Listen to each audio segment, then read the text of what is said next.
Shri Gurubhyo Namaha. Harihi Om.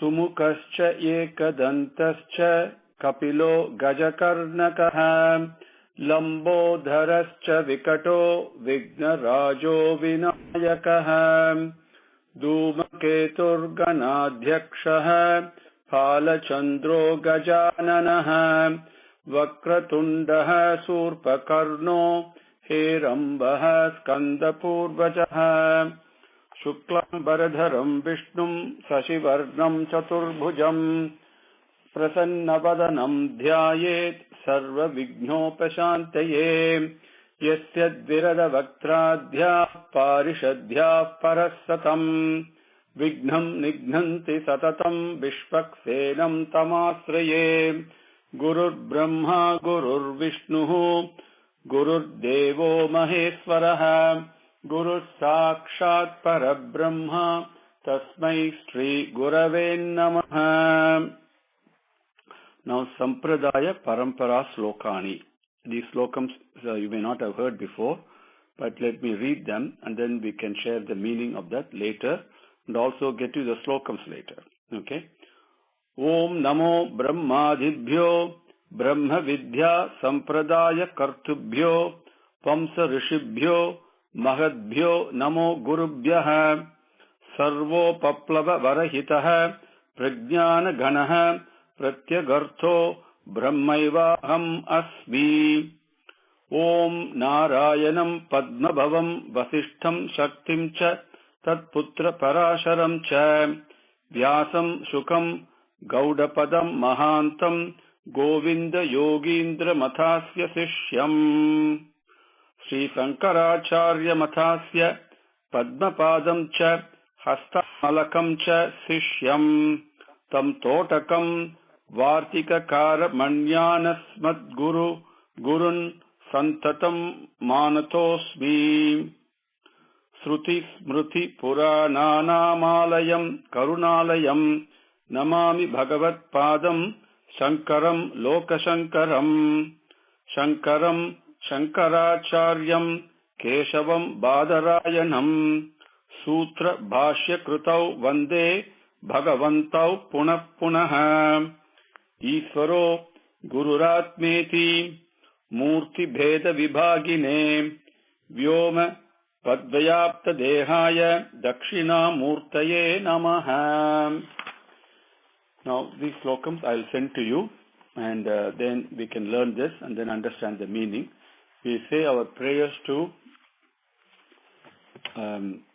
the parampara means in our lineage. So what we have done all the way from Brahma, right from time immemorial, from Bhagavan himself, everybody going through the various Rishigal in our lineage, and then Narayanam, Padmabhavam, Vasishtham, all the various Rishigal, and then Sankaracharya, Adi Sankaracharya, his disciples have been mentioned, and then Sankaracharya himself. There are 3 slokams, and we worship him.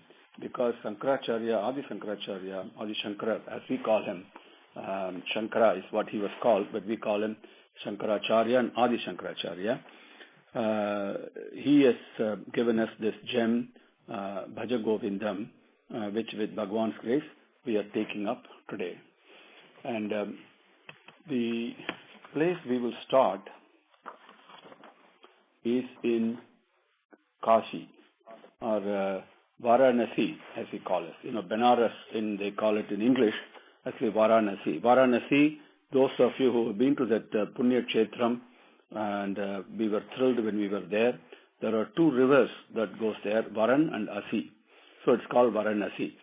And that's where, of course, Ganga is there and all the things that you all would know.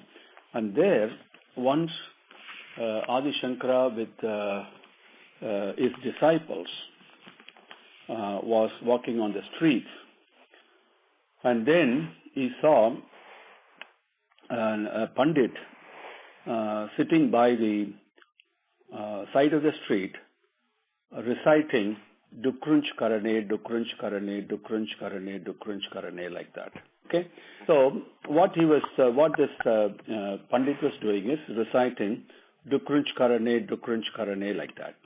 And Dukrunch is in Sanskritam what we in English call as grammar. It's called Vyaharanam in Sanskrit. Vyaharana Sastram.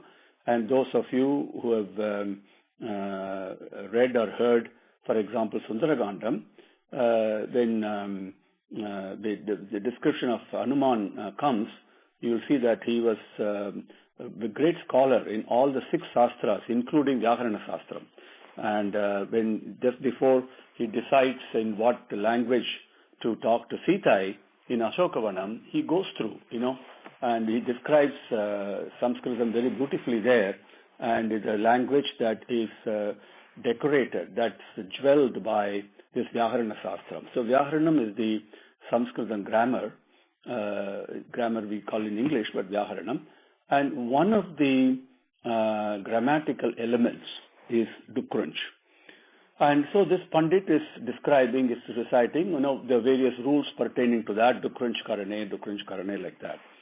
So Adi Shankara, along with disciples, they were just passing on, and then immediately stopped and he retraced his steps. And then he started asking him, what are you doing? And he says, sir, this is what I'm doing. I'm learning the grammar. I want to become very, very strong and very good at it. So why do you want to become good at it? What are you going to do with it? No, then I can go to the king and I can show him my scholarship. Why do you want to do that? Then he will give me some rewards. Then he will give me some wealth, certain things. And why would you want all those? Then with that, I will take it home and I can maintain my family and the household.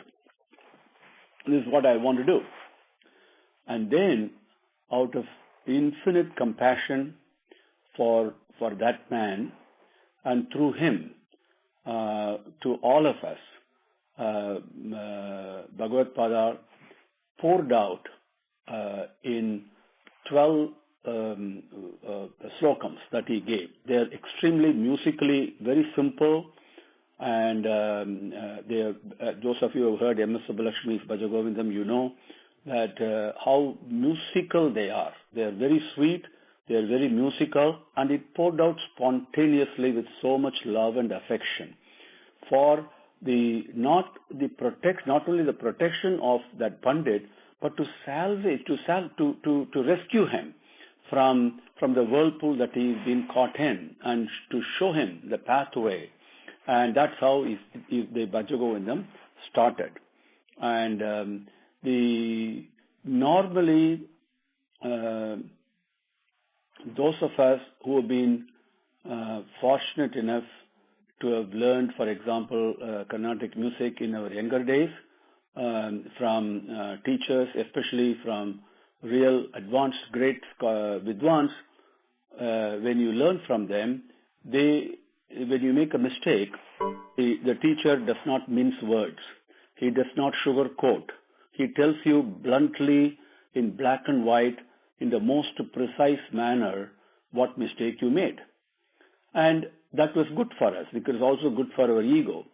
But later on, you find, especially nowadays, that you have to sugarcoat your teaching. You have to say it in a very sweet way, in a very acceptable manner, and sometimes in an indirect way. And so you don't have this straightforward hammer stroke type of teachings are not available. But that's what this Bhaja Govindam is. The Bhaja Govindam does not mince words. It does not mince words. It comes directly to the point and hits you on the head of the nail. Just like the way a hammer hits a nail, the teachings and the one that Bhagavan is partaking to us, asking us to do, comes just like the head of the nail. The hammer hits it. It hits us on our head. So it is actually called Moha Mudgaram. Okay, Moha Mudgaram is the name that is given to it. Mudgaram means hammer, and Moham means delusion, attachment, the wrong thoughts that we are carrying around all the time, thinking of ourselves as different from Bhagavan, who is residing in us and residing outside of us also. we think that we are different from him. That thought, that wrong thought, that delusion, that is called moham. And that to remove that and to hit it on the head and to kill it, basically to destroy it, like with a hammer stroke, is called mudgaram. So the slokams, this compilation of the slokams is also called moha mudgaram. And because the very first teaching, the slokam begins with Bhaja Govindam, the whole compilation of slokams is also called Bhaja Govindam. Now, after Shankara taught him the first 12 slokams, his sishyas, his disciples who were with him, they just could not contain themselves because it was spontaneous, it was overflowing, not only in the melody, in the sweetness, in the truth and the precision of the message and the teaching, but also in the love with which it was being conveyed. So it was infectious. And when the teacher finished the 12 slokam, each of the disciples added one slokam to it. They just could not contain themselves. They started in the same vein, the same meter, the same style, the same message, in the same hammer stroke style of conveying, teaching. They all sang, gave one sloka each. So totally, now there is the compilation of slokams. It's got through. There are different versions of this, which especially towards the end, in some version you will find the order of slokams could be different, and sometimes some of the lines are interplaced. But regardless of all that, the message remains the same. So in most of the versions, you will see a total of 31 slokams. And in some places, you also have 32 versions. So I think we will cover the 32 versions. The other thing that I wanted to share with you is the very first 12 slokams that Bhagavad Padal gave, and that is also called Dvadasa Manjarika. Dvadasa Manjarika. Dvadasa. You understand the meaning of it. Dva means 2. Dasa means 10. So 2 plus 10 is 12. Okay, Dvadasa. Manjarika. Manjarika means a bouquet of flowers. That's what it means. So Dvadasa Manjarika. It's like 12 flowers, a bouquet of 12 flowers. And then later on, the other slokams composed by the disciples, and that is called Charpada Pancharika. So it comes later, and that we will cover that later. First, let's take the Dvadasa Mancharika. So Moha Mudgaram, Bhaja Govindam, and starting with Dvadasa Mancharika. Now, I hope you all have the printouts with you. Now, a good singer can also sing these slokams very beautifully, and you can memorize them very easily. And before we go into that, let me give you the definition of what the word Sishya means, okay? So that we all can aspire to be at that position of a Sishya, listening to Adi Shankaracharya himself teaching us this. But what is a Sishya means? There are 3 ways to look at it. The first one is Sikshate iti Sishyaha. Sishyaha, now Anand, it means a disciple, a student. Okay, disciple is a better word. So who's a disciple? That's what we're talking.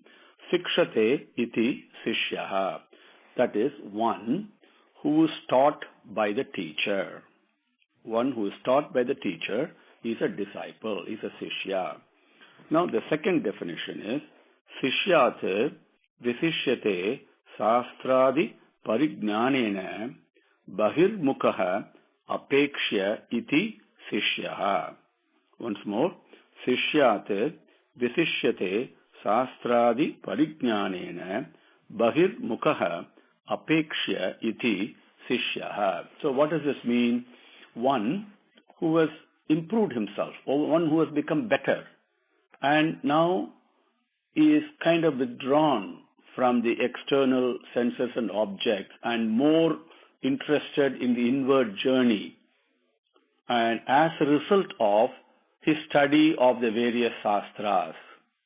So the first one who is taught by the teacher, and as you are taught by the teacher, the various sastras and all that, you slowly start withdrawing from the attraction of the external world and becoming more attracted by the internal world because you have studied the sastras and imbibed them.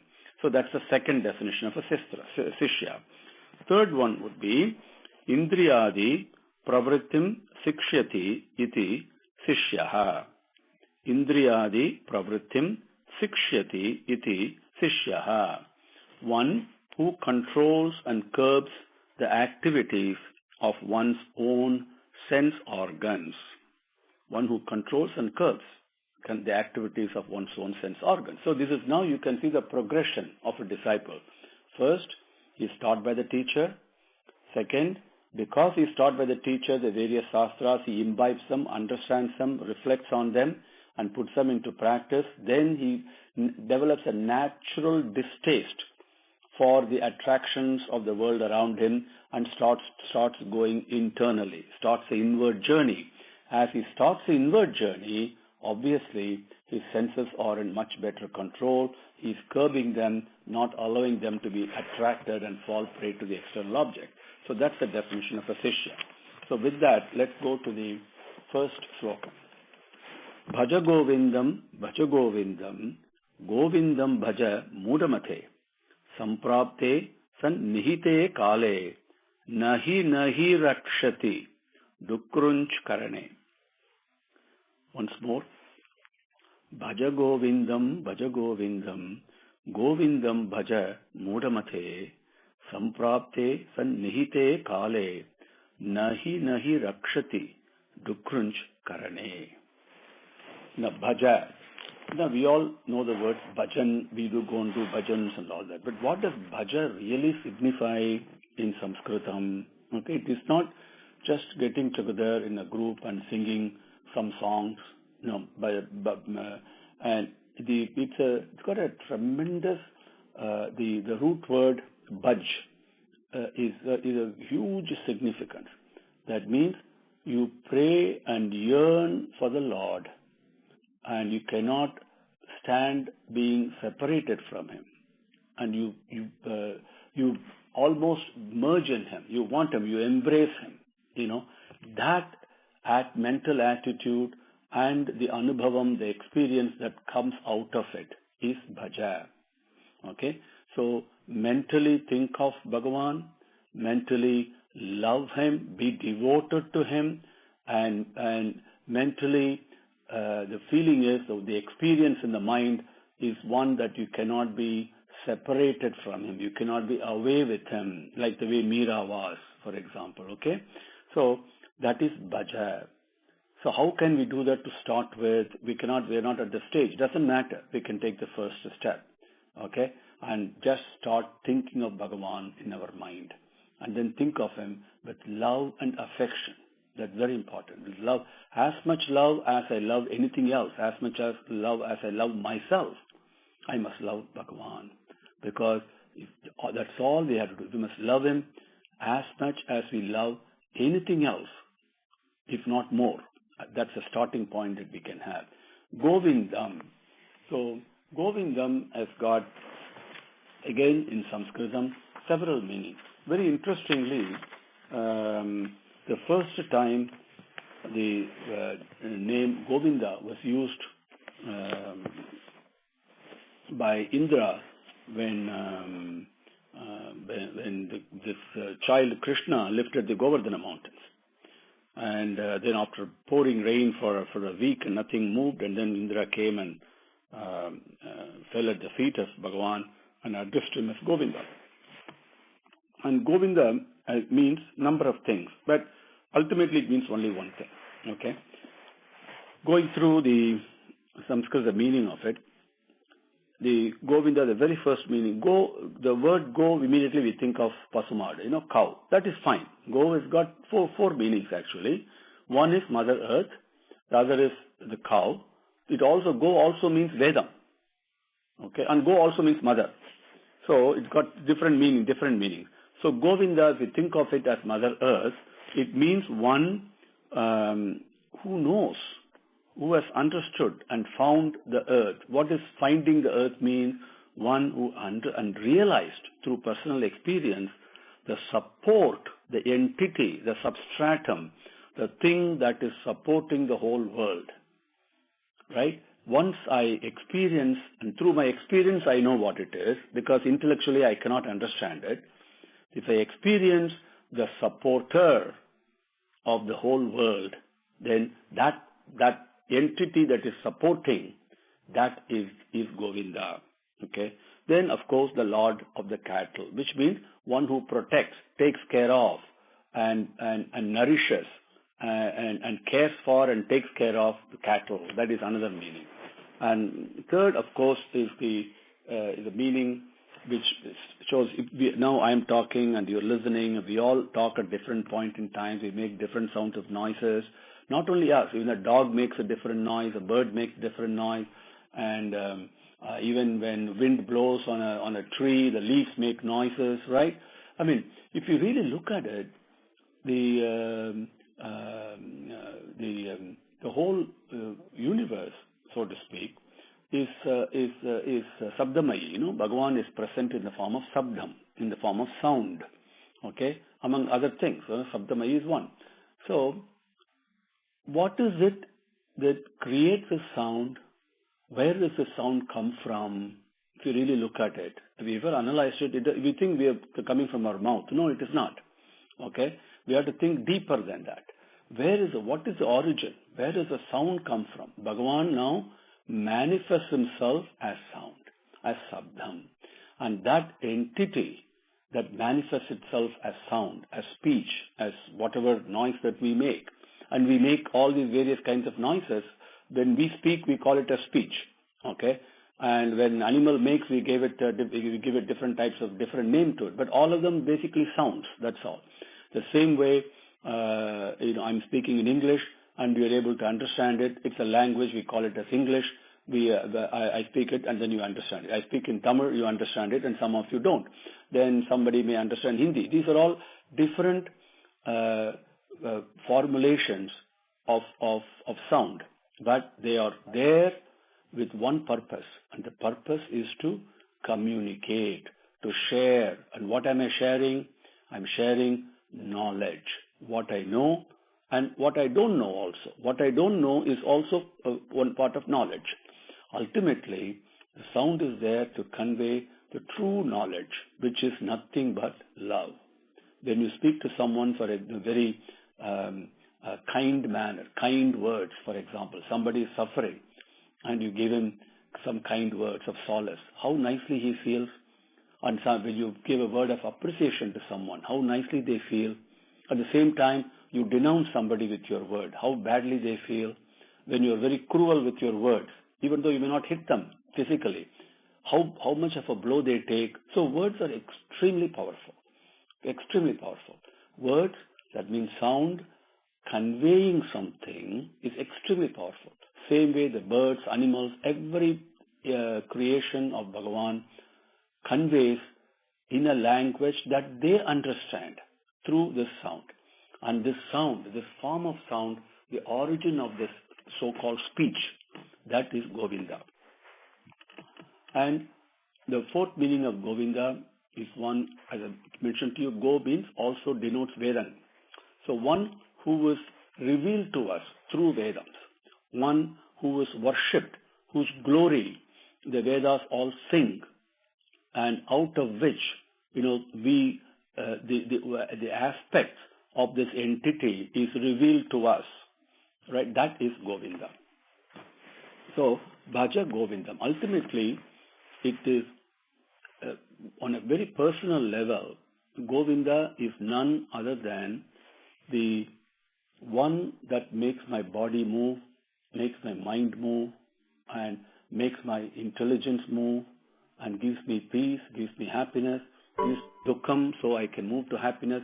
The one that is always with me as a witness, as a sakshi, whatever you want to call him, We all know that I am not who I think I am, and there is something else out there. That something else, that entity that is constant, always present, wherever you are, whichever time and the place, doesn't matter, it's always there. That does not change, not an iota does it change. Constantly it is there. And that gives us a protection. That entity is Govinda. So Bhaja Govindam. Okay? So Mudamate, Bhaja Govindam, Govindam Bhaja, Mudamate. Mudamate, Muda is, in English we call it as fool. But what is the real meaning of Muda? Muda is one who's ignorant. Why is it ignorant? Will you do something consciously to harm yourself? Will any one of us do something that is consciously to harm ourselves? But that is what we are doing with the way that we are acting right now, living right now, and the way we are thinking and going about. And so Acharya addresses us, addresses me if I am listening to him, addresses you if you are listening to him as a Muda. You ignoramus. That means you are bringing harm to yourself. You are not using the buddhi that has been given to you properly. Therefore, you are harming yourself. Self-harming, right? So, Muda, fool. And to put it in another way, Muda, Mati means the mind. It is not being properly utilized. You are not using it. A fool, listen. You do be devoted to Govinda. Do bhajana. Think of him in your mind. Think of him with love. Okay? That is what he says. Why? The next question is, why should I do that? Samprapte sannihite kale nahi rakshati dukrunch karane. Samprapte. Prapte means to attain, to arrive at. Samprapte. When the thing comes. Sannihite. Samprapte means to attain, to obtain. What are you obtaining? Sannihite kale. Sannihite means, nihita means basically coming to an end. Sannihite, the ending. Kale, time. That means the time of death. When you obtain the time of death, that means at the time of leaving this body and going away, at that time, nahi, never, absolutely no. It's repeated twice. No. Nahi, he here means, na means no. He means certainly, with firmness. He says, and he repeats it twice. Nahi. It is not the Hindi nahi, okay, which is one word. Okay, Hindi nahi is one word. That means no. But here, nahi. That means it is no, certainly no, to put it, translated crudely. So, never, what happened? Dukrunch karane rakshati. This, you are reciting this dukrunch karane, this knowledge that you gain through grammar, or to expand it, the knowledge you get of all the worldly matters, scholarship and whatever else you get, none of them is going to rakshati, is going to protect you at the time of leaving this body. That's the first message. Bhaja Govindam, Govindam Bhaja Mudhamate, Samprapte Sannihite Kale, Nahi Rakshati, Dukrunch Karane. With that, we will conclude today, and take up the next few slokams tomorrow. Om Shri Gurubhyo Namaha. Harihi Om. Samastalokaha Sukhino Bhavantu. Samastalokaha Sukhino Bhavantu. Samastalokaha Sukhino Bhavantu. Om Shanti Shanti Shanti. Harihi Om.